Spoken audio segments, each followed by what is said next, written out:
Today on The Social. From legendary wins to red carpet dress codes, we round up our favorite moments and the standout fashion from the 2026 Actor Awards. And in the wake of President Trump's attack on Iran, we discuss Prime Minister Carney's reaction and what it means for Canadians. Then, when fandom is anything but sweet, a look at a new critically acclaimed thriller about a teen's obsession with her rock star crush. Plus, accessing medical records can give you a headache. We find out why and what we can do to get around the roadblock. It all starts now on The Social.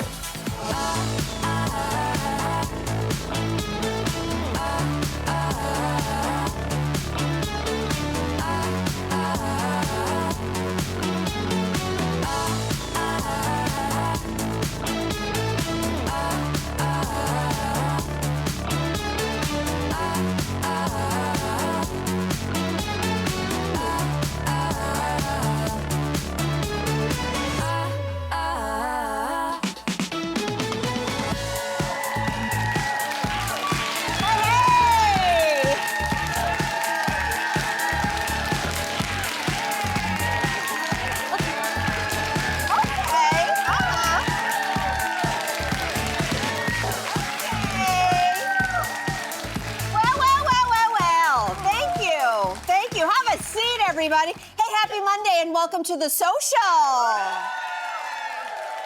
Lovely to have you all here. Well, it was nothing but glamour at the Actor Awards, formerly known as the SAGs, considered to be one of the most crucial and closely watched precursors to the Oscars. From the big winners to the tearful speeches, there is a whole lot to talk about today. So why don't we kick it off? Andrea, what was your favorite moment from last night? My favorite moment was just before the winner of the Best Male Actor category. This was my favorite moment for a couple reasons. First of all, in typical Black mama form, we knew what her answer was before she even said it. She was like, I knew it was Michael before she said his name, but then also to know this is award season, there's only one more award show to go, and in the last few awards shows, he has not won in this category. It has gone to Timothée Chalamet, so I think he wasn't expecting to win. Yeah. So it was really nice to see him win because he did play 3 characters in Sinners. Yes. Also, it's such an overwhelming experience. By the way, did you guys notice everybody, when he won, everybody in the audience stood to their feet and they stood for his entire speech. Because they were saying it's about time. Exactly. So I love that. And also, it can be an overwhelming experience to be up there finally getting a chance to talk, but he was very measured in what he said. He talked about being happy to be an actor and even thanking his mom for driving him to auditions and paying for parking. Thank your mothers. Thank you. Boy, mom here. So for me, it was just a great moment. It's a beautiful moment. And the right person won. No offense, Timothy, you're a great guy, but yeah, I love it. I loved the moment when Canadian Seth Rogen went up to accept the award for Catherine O'Hara for Best Actress in a Comedy Series. Yeah. It was so lovely. Yeah. It was short but sweet. He talked about working with her on the studio and shared this really funny story about how she would often get her script the night before and she would read over it and then she would send an email to Seth Rogen and his co-creator, Evan Goldberg, and make suggestions about how he should change the scenes. And Rogen said 100% of the time it made the work better. And then he said this really lovely thing, which I feel like we all know about her, even though we didn't really know her. She showed that you could be a genius and be kind. One of those things does not have to come at the expense of the other. Okay, for me, the love affair with heated rivalry continues, friend. Thank you. So Connor Story was there last night presenting for Outstanding Female, I think, in a leading role. And he was with Catherine Hahn, who was a fabulous actress. And they were sharing how he was supposed to be actually presenting with Bowen Yang, formerly of SNL. But Bowen was stuck in Antarctica. Oh, wow. And so Catherine was like, I wasn't actually supposed to be here. So, of course, the jokes about heated rivalry were there on stage. But they were kind of peppered throughout the entire show. And you're wondering, well, why wasn't heated rivalry nominated? Because we are an all-Canadian production produced right out of this building. So we couldn't. So we are not allowed because you don't have a U.S. partner. It has to have some kind of U.S. investment. I have a feeling maybe they're going to try to figure out some ways to bend rules for next year. You think? Yeah. Because the whole show was peppering. The show started with one of the songs that is really known from the show. So you had these moments, and then there was Connor Story himself, who was here on the show, who was so lovely. I was about to say something else. Very lovely. And guys, he had just gotten off a plane. I don't think he barely slept because he also co-hosted SNL on Saturday. Yeah, what a weekend for him. And not only did I think he did a killer job on the show, he also righted some wrongs in hockey recently. Megan Keller and Hillary Knight and two other guys. Some gold medal winners. Everybody was hearing rumors that the male winners were going to be there. And everybody was like, why are you going to make Connor clean up this story? If you guys, of course, remember that they were caught in this brouhaha in the locker room with Trump saying, I guess we have to invite the girls. So they invited the ladies of the winning team, and they said, we decided to give the guys maybe a little moment of shine for themselves. They were being so gracious. So I just love that this story continues. And then, of course, Hudson Williams did a little cameo on Saturday as well. So please continue. I think they're starting to get ready to shoot season 2. I can't. I know. It's so excited. I can't wait. But back to last night. Have you guys heard of an actor named Harrison Ford? Sounds familiar. Well, he received a Lifetime Achievement Award last night, and he started off so humbly, saying like there were so many actors in this room who were about to receive a prize for their acting, and he said the only reason he was invited because he was about to receive a prize for being alive.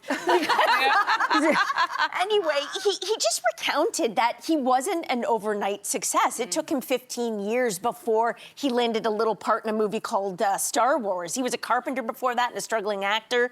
And then he was sure to, of course, thank George Lucas and Steven Spielberg. And he just captivated everyone in the room.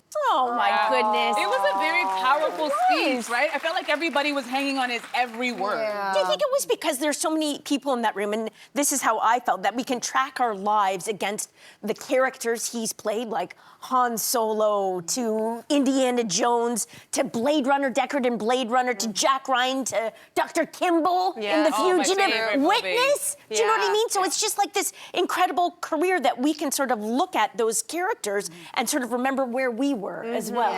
And then he's still working, by the way, and a he's hit still show. working. Shrinking is What is he, hilarious. 85 years old, I think. 85, Somewhere in there. still 83? working. 83. I just Wow. Yeah. Good for him.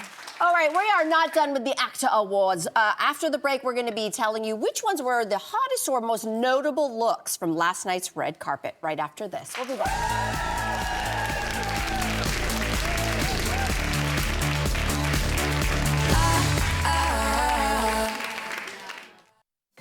This week on The Social, Summer House stars Lindsay Hubbard and Jesse Solomon swing by to tell us what it's like living in a house with a couple struggling to save their marriage.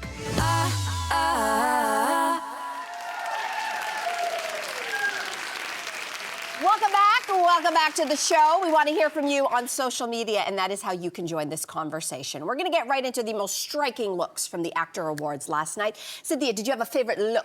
I mean, there were actually a lot of really great looks, but I was really focused on Emma Stone. She was in Begonia. This movie was very weird, but she wore this Louis Vuitton dress, and it's like the contrast between this beautiful lilac shimmer and her red, auburn orange hair, I thought was beautiful. But the sweater, I was like, I was kind of like, what is going on with the cardigan? Is it a shrug? What is that? Is it crushed velvet? And I was like, not sure about that. But then I found out it's actually little tiny beads, guys. They're little beautiful beads. That whole thing is like, imagine how heavy that is. And suddenly it becomes this work of art. And it's kind of sewn to the dress. Do you see it? Yeah, it's attached to it. And I think it's both functional. She was a little bit chilly, maybe. She's wearing it to warm up. And it reminds me of that kind of 90s minimalist that we're seeing sort of resurgent with the two-piece set. Yeah, exactly. So but I just think there's a kind of elegance in it. I haven't seen something like this on the red carpet. I'm also just jealous that she can still get chilly in a room. Like, I walk around with a fan all the time. Oh so my I'm just God. like, you still get chilly? Oh my Andrea, God. we should have for her. Don't worry. Whole year. No, we have not. Why? Sleeping in a coverlet, guys. Yeah. Oh my God. Hey, do you know who I went with? A little friend of our show, Erin Ha, who was here to promote Bridgerton. I just think she looks out of this world. She's decked in Balenciaga from head to toe, and she really stood out to me on account of that top. Doesn't it look like it's alive? Yeah.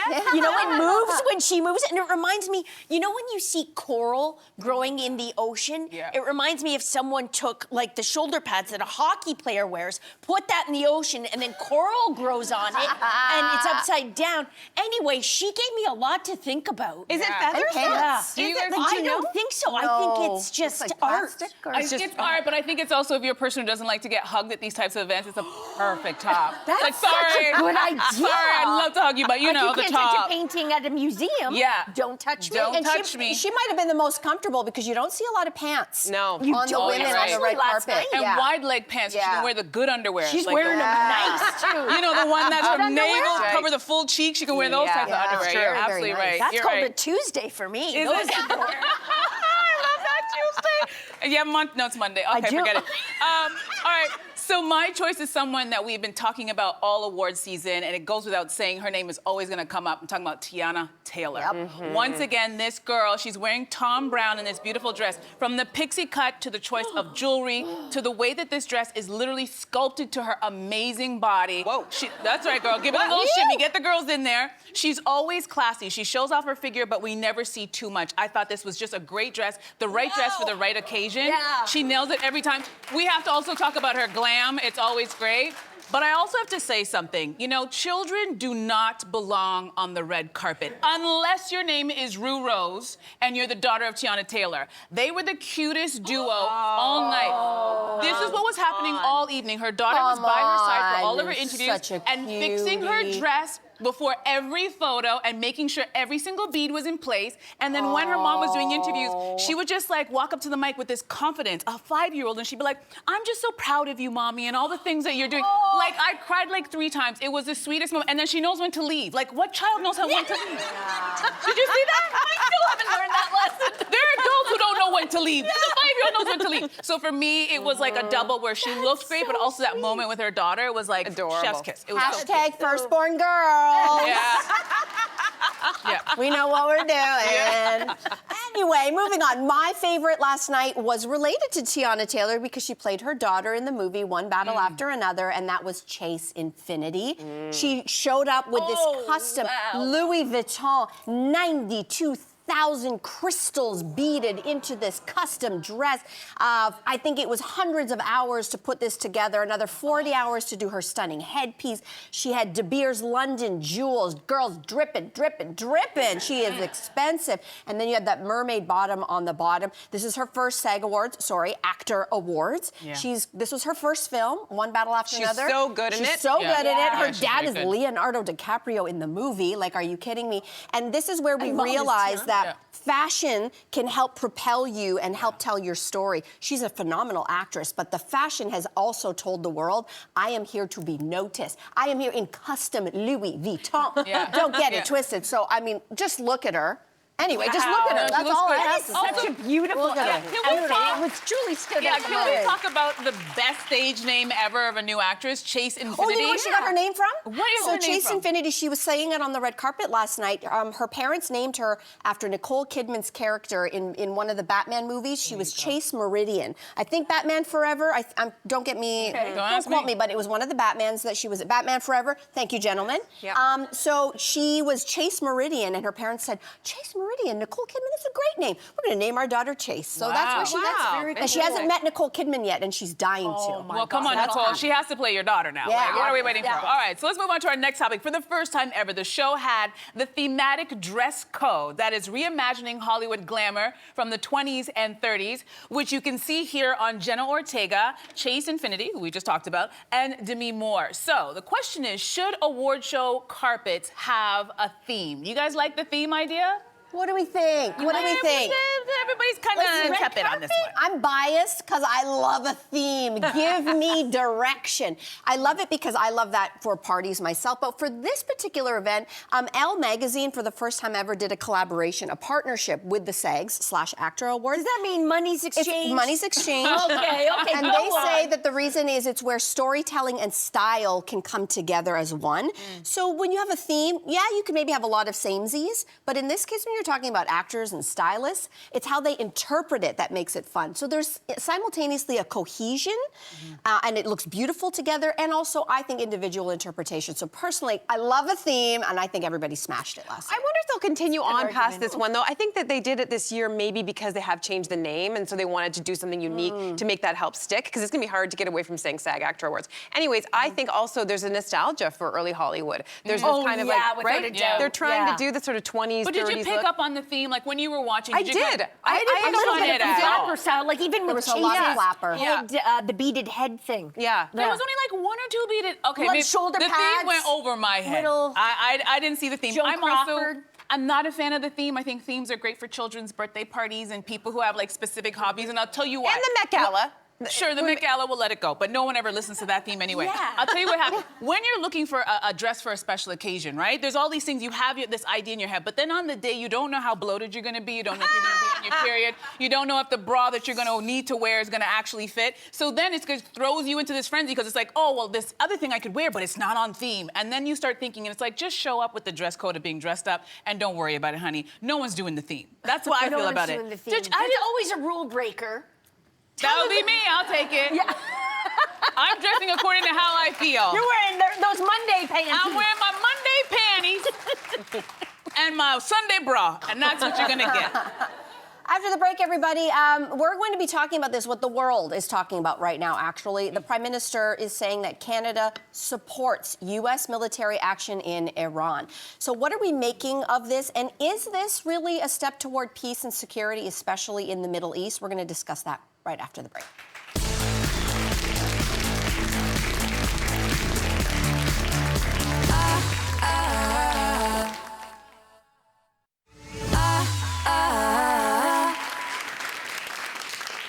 Well, the conflict in the Middle East is growing as the United States and Israel continue their airstrikes on Iran, following the killing of the country's supreme leader that happened over the weekend. Well, U.S. Secretary of War Pete Hegseth said this morning their mission is to destroy the country's missiles, navy, and nuclear program.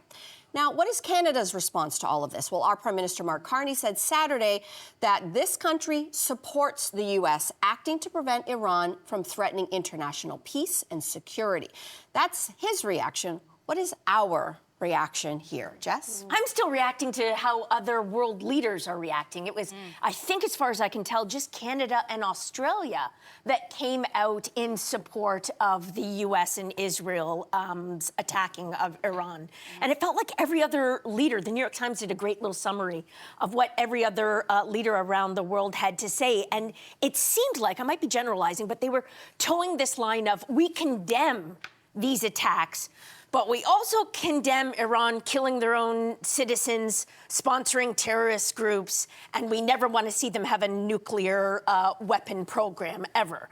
So it was like, okay, and it just sort of highlighted to me that how complicated this is. Yeah. And there was another writer who said, if anyone's looking for a black and white narrative here, you're probably better off playing checkers, because you're not going to find it. And you just look to the reaction of people around the world, right? You got some celebrating in the streets. Yeah. You got some in mourning. And that's where I have mixed emotions about it too, because on the one hand, I see a lot of Iranians who live here in North America who seem to be very hopeful, very emotional about this news. But at the same time, I'm also seeing video of people, the Iranians who live in Iran, who are mourning the death of the Ayatollah Khomeini, and they're also raising the red flag, which means revenge to the United States, and they're chanting death to America.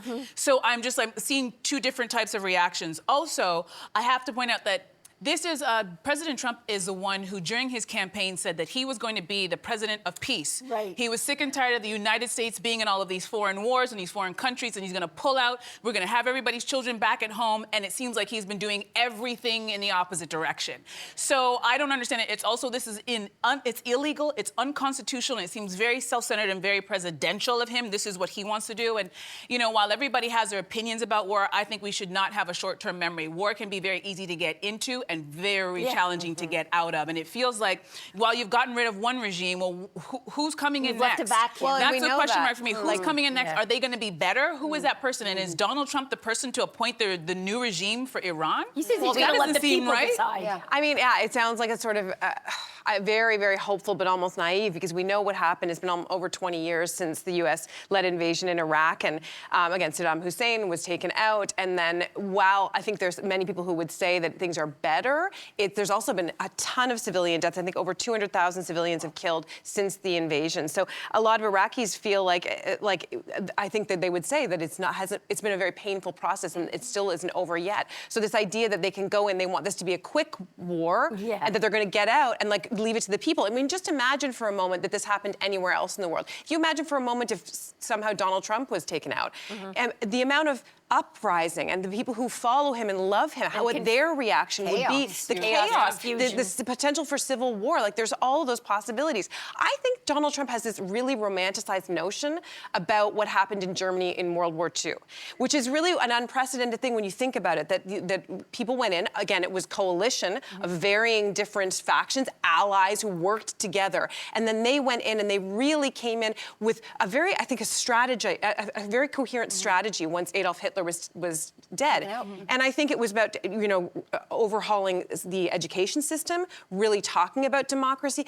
It was an intense anti-Nazification. I don't know what the word is for that. But so it came from all these different things. And I just think, and there has been success. Obviously, there was a huge change there. I just don't think that we've seen evidence of that kind of of change. It feels like a singular moment.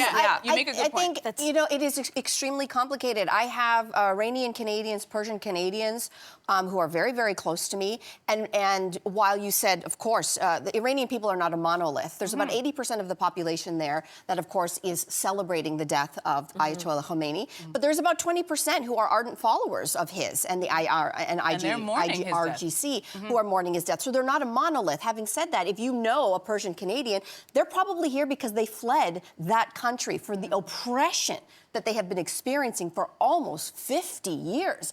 And the thing that I see across the board is, who are we as people comfortably sitting in our bedrooms and living rooms in North America to say, you know what, you don't deserve freedom or you don't deserve your rights? One of the videos that hit me the hardest this weekend was seeing women in the streets of Tehran without their headdresses on who were celebrating because they had one little moment of freedom. Now, this is a moment. We have no idea what's coming next. We don't know if it's going to be worse. According to a lot of people that I've spoken to, they said there could be nothing worse than what we've been living in for the last 47 years. So how dare anybody else in the world with a nice postal code tell us what we deserve? Having said all of that, I'm also conflicted. Trump is going in and unilaterally being the world's police without any Congress, without any coalition behind him. Doing it illegally, saying, unconstitutional. He feels very undisciplined. He feels very unplanned. They were he in the feels middle very of talks. unpredictable. So even sometimes the bad guys accidentally can do the right thing. And I just think, but the problem is, where do his sights turn next? For now, it's not Greenland. For now, it's not Canada. For now, it's Iran. What happens next? Who and where does he go to next? So they can celebrate him, and I will support Iranian Canadians who are celebrating. Absolutely. My worry is for Trump. Why are you worried about him? As a Canadian. He wants us to be the 51st state. He could turn his impulsivity to us next week. Well, let's not put any of those ideas out there, because this man doesn't really think. But I do want to mention, there's a huge similarity between Donald Trump and the Ayatollah. Both of them are anti-science, anti-women's rights, anti-LGBTQ, anti-democracy, anti-free speech. And the only narrative they like is their own. So while we are saying, well, sometimes the bad guy does good stuff, it's like, well, which one of them is the bad guy? Wow. Because if you write it down on paper, they're both doing the same thing to their people. I hate to say this story is just starting. It is just starting, so we just wish everybody the best and safety for all. Let's take another break for a moment here on the show. After that, we're going to take a look at the new Canadian thriller called Sweetness. We need a little of that right now, right after this. We need more than sweet, fantastic.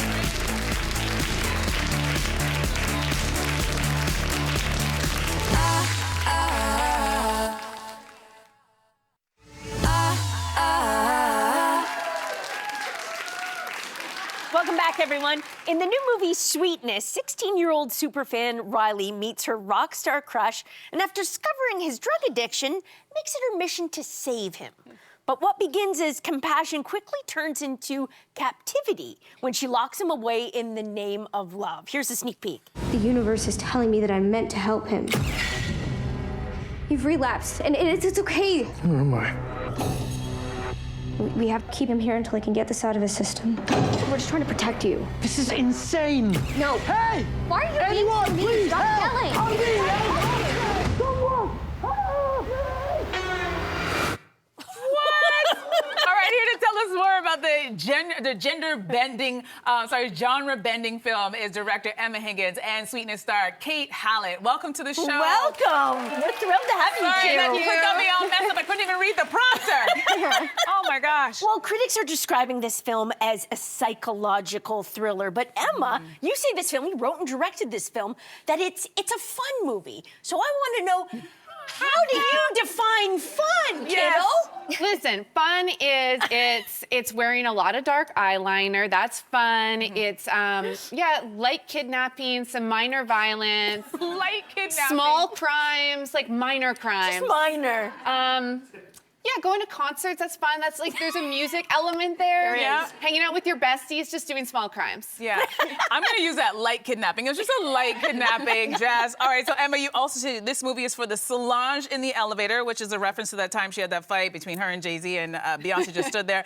And also for the Britney shaving her head moment, which we all remember from 2007. So can you elaborate on that? I'm glad you brought this up. I'm also really glad to be on this show with you guys because we have a lot of women in the audience and obviously you guys too. So I think about those women. Yeah. Thank you. And this is a movie that I made for women. And it actually, sometimes it really, I will say, pisses off some men because it's just, for once, it's not really for them. We made it for like a female audience. And I think about those pop culture moments all the time. I think, like, you know how everyone says men think about the Roman Empire once a day? I probably think of Solange in that elevator needing to know what happened like once a week. And I think that there's this just thing that's just for us about that. And female rage is so at the center of this. This character is special, to say the least, in her ways that she lashes out. But I think it's unique to the female experience, the woman experience. And I hope other people agree when they get to go see it in theaters. I think they will. I think they will. Also centered to the film is sort of that obsession, that teenage obsession with stardom, with a rock star, which I think all of us can kind of relate to. Did either of you have like a celebrity crush where you had the poster in your bedrooms of someone? You want to start, Kate? All I ever had was Taylor Swift. And Really? Yeah. That's really I sweet. loved her. I wanted to be her. I was obsessed. But no crush on like a... On a crush. Or maybe I you don't know if I had any. Maybe I did have a crush on her. I don't know. I'm still figuring that out. Good on you. Yeah, I don't know if I had any posters of crushes. I think you did. I just said I had Jonathan Taylor Thomas. He's a beauty. Thank you. You have one Home Improvement. Loves it. Yeah. That hair. Okay, and when you see the movie, you will see the way that we styled our pop star's hair. It's JTT referential. It's a middle part and it's cute. It's cute. That's a deep cut. I love it. I love that. Now, Emma, despite her character making some questionable decisions throughout the film, you have declared yourself as Team Riley. But Kate, you played Riley. So where do you stand? Well, I think I have to be Team Riley. Like I love her with all of my heart, despite her flaws, and I think she wants to do something good. She may not do it the right way. Yeah. But she tries. That goes without saying. Yeah. Yeah. There was one review when we did a festival that I've been using to describe the film, which is, in this house, we support women's rights and women's wrongs. And that's how that's a I love great that. line. And Emma, you said that when you were creating this character, you didn't want to have another dumb female character on the screen. What do you mean by that? I just meant that I think that we have a lot of women written by men, and sometimes the justifications of the reasons why they do things is a little thin. And I think that you have seen the Fan movie before. This is a movie about a fan, but ours is very different in that it's from her point of view. So you get to see the psychology, and it's not as simple as, previous versions of this story might have been. Well, actors like Jamie Lee Curtis and Drew Barrymore have been very vocal about not liking to watch or act in scary movies, despite starring in two of the most iconic horror franchises. Kate, did you scare yourself at any point in filming this? Yes, a couple times. There's so many emotions coming out of me all the time, and it was just like That scene was, Yeah. yeah. it was a little intense. So there was She scared definitely me, a couple yeah. minutes. Was it hard to come down after like filming that? Yeah. So you finish shooting for a day and you're just Yeah. like, okay, let's go walk the dog or get an ice cream. Yeah. Not so simple to come down. Yeah, it was a lot of time just kind of in bed and like trying to recuperate and like just Yeah. take a breath, Yeah. you know? But luckily they were all they all came together and were kind of like, let's go to the farmer's market and like have some normal stuff for a little bit. So Yeah, bring her down from that, because you Yeah. are something else. I don't want to spoil it for anybody, Really but she is good. something else in this Yeah. movie. You definitely want to watch it. Yeah. All right, so this movie was shot in Northern Ontario, and it's based on a fictitious place. But why was it important for you to root this story in Canada? Well, I mean, I'm really trying to redefine a little bit of what Canadian cinema is, and I'm a Canadian. I wrote this movie while I was in Canada, and it was influenced so heavily by my Canadian roots, especially being in this building today. I can't tell you how much music. I used to go to MMVA. This very room, Yeah. right? Yeah. This Yeah. very room, live at Much, I came to the tapings here. I'd see all my favorite bands. I'd watch them on TV. I made music videos through Much Music for years. It was so influential to the storytelling. And like, we put so many Easter eggs to Canada and Much Music in this actual movie as well. So for the like really big fans of, you know, everyone who went to Live at Much back in the day or you know, went to the MMVAs, like, you'll love this movie. Well, Emma, this is like coming home for you. It Welcome is. home. It's iconic. It's really beautiful. Lovely. And Emma and Kate, thank you so much for joining us today, and all the best and success on Sweetness. You're gonna have the premiere tonight. Not the premiere, it's premiered before, but Toronto premiere. That's right. We're premiering, and then it's going to be out this weekend in theaters across Canada. So we're really hoping that people will have the opportunity to go see it with a crowd, because it's definitely, I know I have a sixth sense of what fun is, but like, it's a fun movie. But you know that about yourself, fun and that's all night that out. matters. It's a Take fun the night girls, out. you know, and go and like just live out your fantasy on screen through Kate's character. Yeah. Well, you heard good it advice. here. Sweetness is out this Friday, March 6th in theaters across Canada. Be sure to check it out, and we'll be right back. Honestly, like, I am so excited because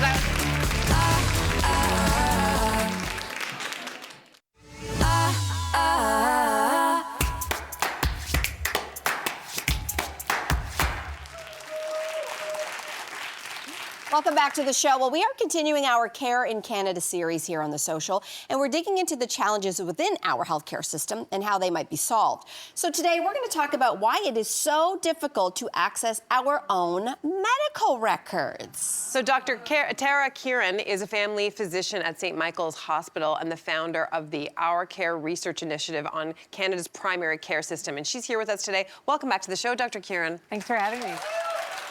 So, I think I can speak for everyone when I say it shouldn't be as difficult as it is to access our own medical records. You'd think it would have gotten easier also with digital technology, but it hasn't. Why is it still such a headache?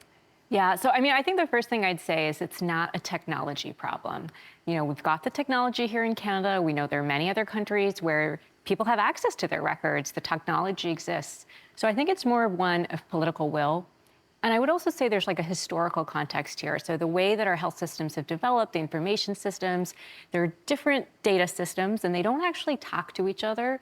And then different providers or players kind of own those data systems and they don't really have an incentive to have the records shared with each other or with patients. And we really need to change that. Let's talk laws for a second, because it actually feels like it should be illegal, the fact that we cannot access our records. So as Canadians, are we legally entitled to access our medical records? Great question. So there's actually like a legal ruling several years ago that says that patients do have the right to examine and copy their records. So you own the information in the records, but you don't necessarily own the records. I know that seems like a fine distinction, but that's the challenge, is that there isn't actually like a law that says patients can access the records easily. And that kind of law does exist in other places. So we know in the US and in Europe, they do have that kind of law that has compelled companies or providers to make sure that they can share it with patients. And that's what we need here in Canada. We need legislation, I think, that compels companies and providers to share information with patients so that it is accessible to them. Yeah, this mess with accessing our medical records, it's hard on both patients and healthcare professionals. So what are some practical ways that even small changes could make a difference? Yeah, so I mean, if one of my patients had access to their own records, it would actually help me as a doctor because, you know, sometimes they go to see a specialist, they might go to the emergency room, they might go be admitted to hospital, and I may not get those records actually, but if they had access to those records, they could share it with me. I could see what medication changes there have been, what new diagnostic tests they've had, what their lab tests showed. It would mean I wouldn't have to chase those down. It would mean I wouldn't reorder things. And ultimately, there's also a patient safety aspect. There was actually a really important case back in Alberta. A young man named Greg Price, he was actually diagnosed and eventually died of testicular cancer that could have been prevented if he'd actually had access to the test result earlier. And part of what happened was he didn't have access to his records, right? So if he had access to their records, the whole story and trajectory of his life might have changed. Wow. So that's how powerful this can be. And so, you know, his sister, his family, they're big advocates for this, Greg's Wings Foundation. But that's a big example of how we need to do better in Canada. Yeah, for sure. Listen, you've done a lot of work examining what other countries are doing, what works, what doesn't work. So let's talk about what have you seen around the world that does work in this department? Yeah, I mean, one of the countries I think that has the best information systems is Denmark. So when I went there, I was really struck at the app that they have for their patients. So it's a really easy to use, customer-friendly app. On it, you can easily see your medications, your immunizations, your lab tests, your doctor's appointments. You can find a family doctor on the app, like all sorts of things. One really small thing that is actually a big thing, like they have what's called an integrated medication module. So this means that the patient, the family doctor, the specialist, and the pharmacist all see the same medications. And if the specialist or family doctor update the medications, change it, it's actually updated in real time for everyone. What a concept. I know. It seems so simple. Concept. But this is so but important. game-changing, right? Yeah. Yeah. I mean, I'm struck by that just because we've just gone through this mess with my father-in-law when he moved to different locations and nobody was communicating. It can be such a headache for so many people and so emotionally taxing. But does Canada, like, I think people ask the question, like we've heard about Denmark in reference to better medical practices all around. Does Canada have the funds and the resources to be like Denmark? Yeah, good question. Well, I mean, I have gone to other countries. So one of the other countries that I've visited is Spain. And I visited a province called Catalonia. And there, they've had an app for their patients to access their own record since, get this, 2009. Wow. Yeah. Okay. So, you know, it's not just Denmark. We are a laggard. So are there steps being made that might be taking us in the right direction? Like, what is the state of the union right now, so to speak, in terms of us being able to access our records? So I am hopeful. I mean, there was just recently new legislation introduced into the Senate, Bill B5, that's supposed to really compel providers to share their data between each other. But it doesn't go far enough to say, in my opinion, it doesn't go far enough to say that patients have a right to access their own records. However, having said that, I will say there are many provinces and territories across the country where actually they have recognized this is important. And there are now website portals, there are apps that they've developed where patients can go on and not necessarily access all their data, but access some portions of it. So like, say, maybe see your lab tests or your diagnostics.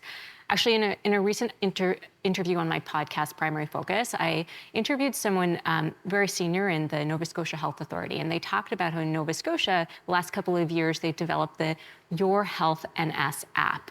And so that's just one example of this kind of thing. So they have an app in Nova Scotia, and a lot of people actually don't know about it, but it's there, and you can see your medications, your lab results, your diagnostic tests, your hospital visits. Wow. Yeah. Nova Scotia. Yeah. Listen up. This is for you. That's amazing. Yeah. So as we wait for our system to become more efficient across the country, do you have any advice for Canadians who are facing roadblocks when it comes to accessing their medical records? So I think it's good to go back to this concept that you have a right to see your medical records, right? And it's true that providers may charge you for that. And so you've got to be prepared for that.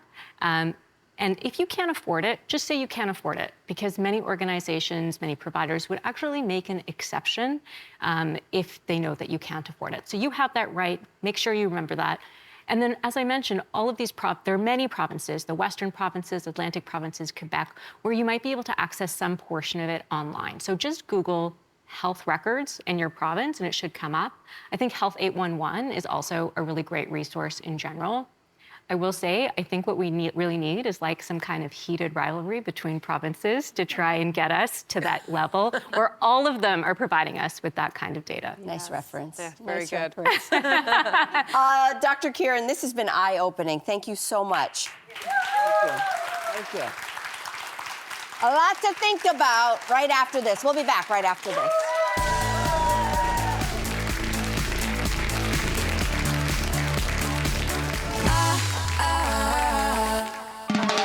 There's never a dull moment at The Social. We are going to have one heck of a time. With hot takes and fiery debates. I'm too old for Leonardo DiCaprio anyway. We dive headfirst into juicy conversations. Where are his wild oats now? No topic is too messy. I'm gonna blame all of the boyfriends that I've had. No discussion too heated. That is an invasion, in my opinion. Just real talk and fresh opinions. Watch The Social, weekdays at 2 p.m. on CTV.